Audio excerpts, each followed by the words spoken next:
भगवान की, शासन नायक भगवान महावीर स्वामी की, चारि चक्रवर्ती आचार्य शांति सागर जी महाराज की, संत श्रोमणी आचार्य धर्म सागर जी महाराज की, वासल रत्नाकर आचार्य विमल सागर जी महाराज की, मर्यादा शिशोत्तम आचार्य भरत सागर जी महाराज की, राष्ट्र संत आचार्य श्री 108 विद्यानंद जी महाराज की, आचार्य श्री 108 शुद्ध सागर जी महाराज की, प्रज्ञा स्व मुनि श्री 108 अमित सागर जी महाराज की, 2.5 दीप में 3 कम 9 करोड़ मुनि राजों की।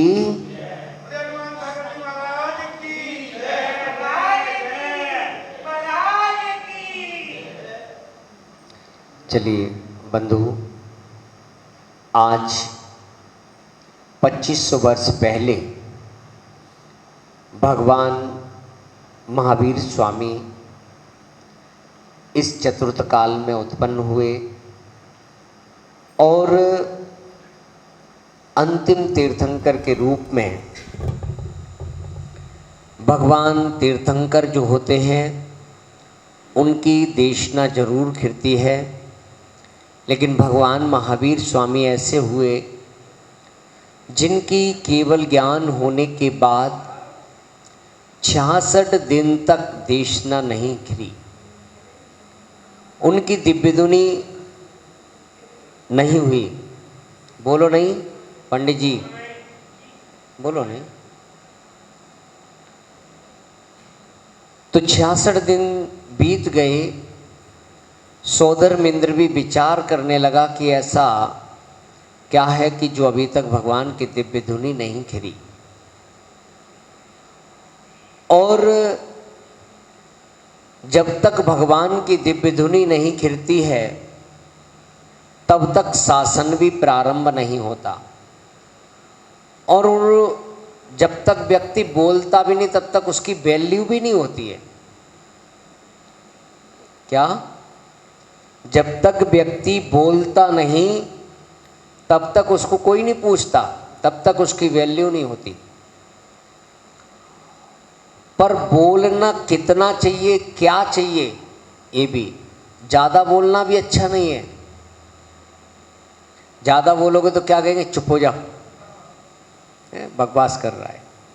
लेकिन भगवान की जो वाणी घिरती है, जितना भी बोलते हैं एक एक शब्द ग्रहण करने योग्य है।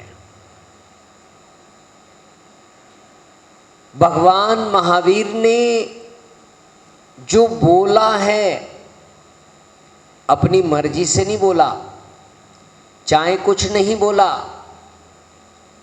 जितना आवश्यक जरूरी है और जो सत्य है और हर शब्द ग्रहण करने योग्य वही बोला। भगवान की वाणी जब नहीं खिल रही थी तो सौधर्मेंद्र को चिंता होती है और वो सौधर्मेंद्र अवधि ज्ञान से जानता है कि कैसे क्या। तो अवधि ज्ञान आगे की बता देता है। उन्होंने अवधि ज्ञान के माध्यम से जान लिया कि अभी शंभो शरण में भगवान का अपना कोई शिष्य नहीं है और कोई ऐसा पात्र नहीं है, क्योंकि उपदेश पात्रों में दिए जाते हैं, अपात्रों में नहीं। तो उन्होंने जाना और वो पहुंच गए जहां पर इंद्रभूति एक साधु के रूप में, पर वह उनका उपदेश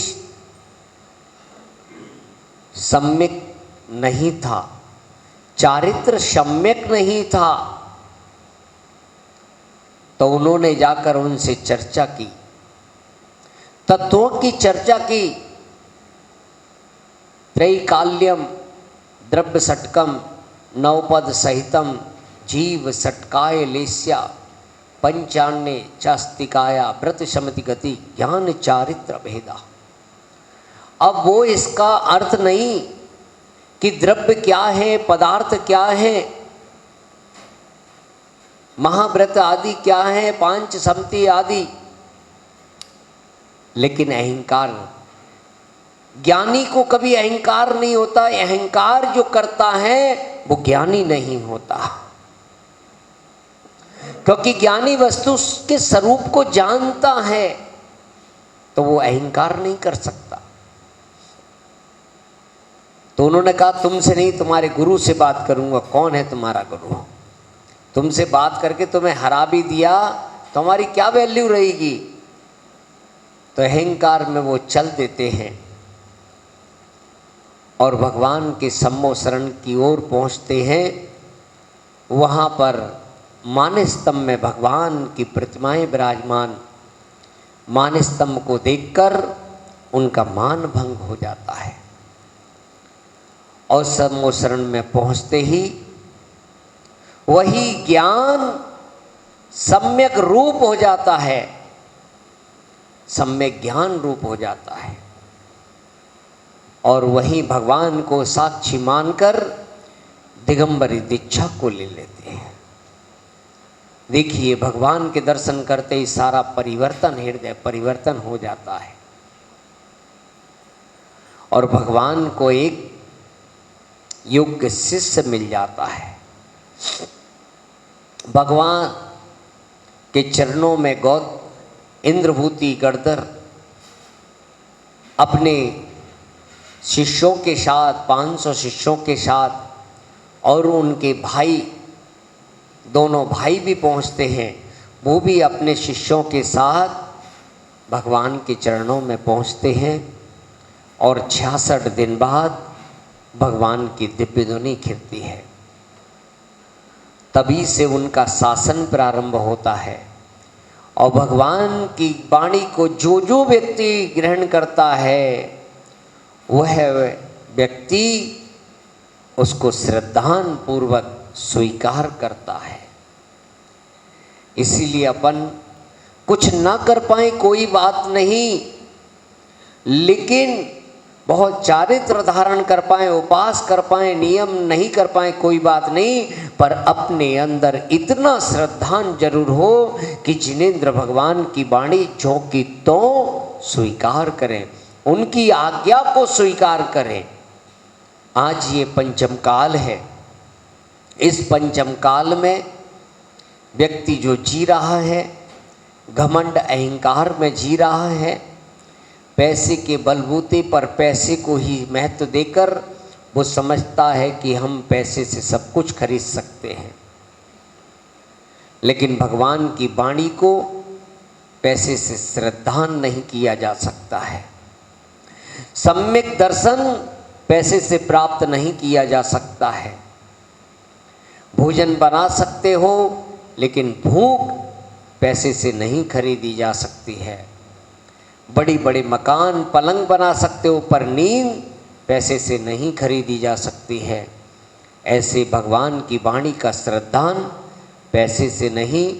तो जिनेंद्र भगवान की आज बताने वाले बहुत हैं, को मार्ग पर ले जाने वाले बहुत मिलेंगे, लेकिन भगवान की सच्ची वाणी को बताने वाले कुछ ही विरले जीव होंगे और उन पर श्रद्धान करना, वही व्यक्ति श्रद्धान करता है जिसे अपना कल्याण चाहना है।